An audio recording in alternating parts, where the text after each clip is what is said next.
you'd say, well, they're dying from ketoacidosis. There should be massive amounts of ketones here. There should be well into ketoacidosis. And yet there's just a very subtle increase. We would say that there may be in ketosis in this state. It's because there are no functioning glucagon receptors. When we then look at the differences between insulin deficiency or surplus and functioning glucagon signaling, we see that once we add glucagon signaling into the mix, we have this almost 50 times increase in ketone production. And this is just simply indicative of the need for functioning glucagon in the process of ketogenesis. And the fact that protein increases glucagon then is another reason to appreciate the protein, and indeed, even the protein's ketogenic effect.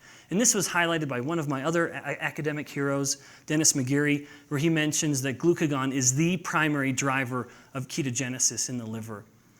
But despite me emphasizing insulin and glucagon, before I finish this little bit, let me mention that there is one other player that needs to be discussed, and that is carnitine. And in fact, this was mentioned earlier. I think Rob Wolf mentioned this yesterday. Carnitine is this escort, basically, not in a bad way.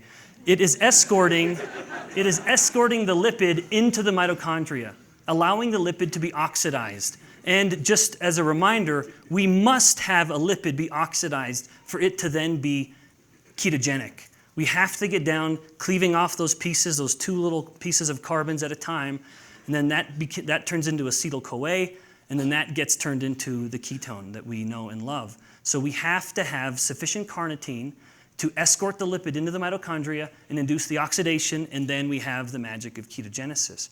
So all of these are relevant. This was a study by Dennis McGarry in animals, in rodents, where he took the livers out of animals that were fed and fasted.